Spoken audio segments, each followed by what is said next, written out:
All right, so let's take a look here at some other exponential properties. So here's an example. If we got 3 to the 8th divided by 3 to the 2nd power, and we wanted to write this as like a multiplication problem or expand it out, here's what it would look like. The numerator is going to be 8 iterations of 3, so it might look a little bit tedious, but it's the same thing as 3 times 3 times 3 times 3,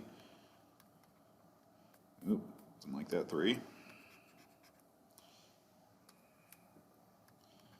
8 iterations of 3. 1, 2, 3, 4, 5, 6, 7, one more. 3 times 3, basically 8 times. And then my denominator is going to be 3 squared, which is 2 iterations of 3, which is 3 times 3. Okay, and if we wanted to simplify this, or write in the simplest version possible, what we were able to do is we're able to cancel between the numerator and the denominator. So in my denominator, I see a 3 times 3. This can cancel with 1 3 times 3 in the numerator, which is up here, okay? So my new denominator becomes just 1, but what's left in my numerator? It's 3 times 3 times 3 times 3 times 3 times 3. In other words, in my numerator, it's just 3 to the 6th power, okay? So what is the rule that we notice? If we have 3 to the 8th power divided by 3 to the 2nd power, really all we have to do is subtract the exponents, okay? And it makes sense because when we multiply things with the same base, we add the exponents. So it's basically the exact opposite. To divide powers with the same base, subtract the exponents. So notice here, if we both have a base of a, all we have to do is we have to say keep the base and then subtract the exponents. It's got to be the numerator minus the denominator, the top minus the bottom. So let's do some examples. If we have s to the 3/4 power divided by s to the 1/2 power, all this is we keep the base, s, and then my exponents become 3/4 minus 1/2. Now we're dealing with fractions here, so in order to subtract fractions, we need a common denominator.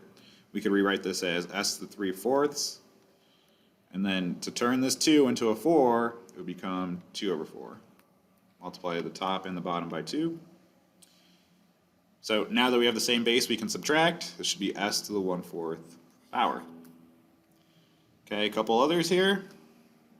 If we have x to the 5/2 divided by x squared, all this is x to the 5/2 minus 2. Simplify this a little bit. X to the 5/2. If I want a denominator of 2, this is the same thing as 4/2. 5/2 minus 4/2 should give me x to the 1/2 as my exponent. Okay, and then if we have like a big, long, complex fraction with multiple variables, all we got to do is got to make sure we're keeping our variables in pairs, only match up variables with the same base. So I notice I have an x in my numerator and an x in the denominator. The first thing I'll have is I'll have x to the 9 minus 4. Keep the y's with the y's. I'll have y to the -1 minus -5. Okay, a lot of minuses there, but that's okay. And then for the last piece, I'll have z to the 8. And if there's no exponent there, we imagine it's a 1, 8 minus 1. So clean this up a little bit. X to the 9 minus 4 is 5. Y to the -1 minus -5. Minus negative becomes a plus. -1 plus 5 becomes 4. Y to the 4th. And then z to the 8 minus 1 should be z to the 7th power. And that's my answer.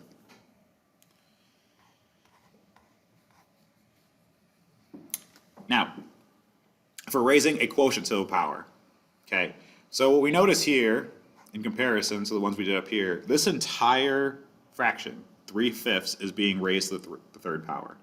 So what's happening here is my entire top is being cubed and my entire bottom is being cubed. My new numerator becomes 3 iterations of 3, which is 3 times 3 times 3. And then my new denominator becomes 3 iterations of 5, which is 5 times 5 times 5. And if we simplify this a little bit, it should be 3 times 3 times 3 is 27. And then 5 times 5 times 5 should give me 125. Okay, this is the simplified version of this guy over here. But what we discover quickly is all we have to do is if we have an entire fraction raised to a power, we basically just distribute this 3 to the top and to the bottom. It's doing the same thing. So to raise a quotient to a power, raise the numerator to the power and then the denominator to the power. And simplify. So if we have a over b raised to the nth power, all we have to do is take this n, distribute to the top, and also distribute to the bottom. It's the same thing as a to the nth over b to the nth.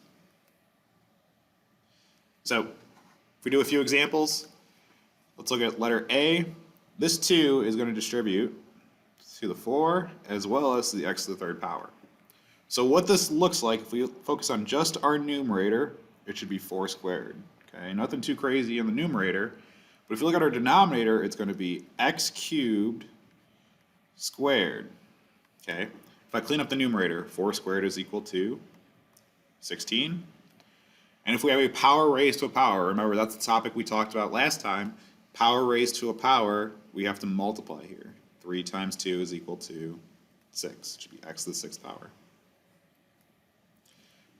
Same thing going for letter B. Take this 4, distribute it to both the top and to the bottom. My numerator will become a to the 3rd raised to the 4th power. And then I'll have a to the 7/4 raised to the 4th power. Notice I have a power raised to a power once again. Multiply these two numbers. 3 times 4 is equal to 12. And then 7/4 times 4. Basically what's going to happen here is the 4's are going to cancel and I'll be left with a to the 7th. Okay, you might think you might be done here, but what do we notice now? Now we have a to the 12th divided by a to the 7th. Okay, that's basically the same thing we talked about up here. What we can do is if we have the same base and it's division in between, we can ultimately subtract the exponents. This is the exact same thing as a to the 12 minus 7. And the simplest way to write this would be a to the 5th power. Okay, then we'll look at example C. Change the color here just so being a little bit neater. Same kind of concept. Distribute this 2 to every single piece in the numerator and then every single piece in the denominator. So what I'll have here is I should have 3 squared times x to the 6th squared over 10 squared. And if I clean this up, 3 squared is 9. X to the 6th power squared. 6 times 2 should be equal to 12. X to the 12th. And then 10 squared should be equal to 100. And that should be my final answer.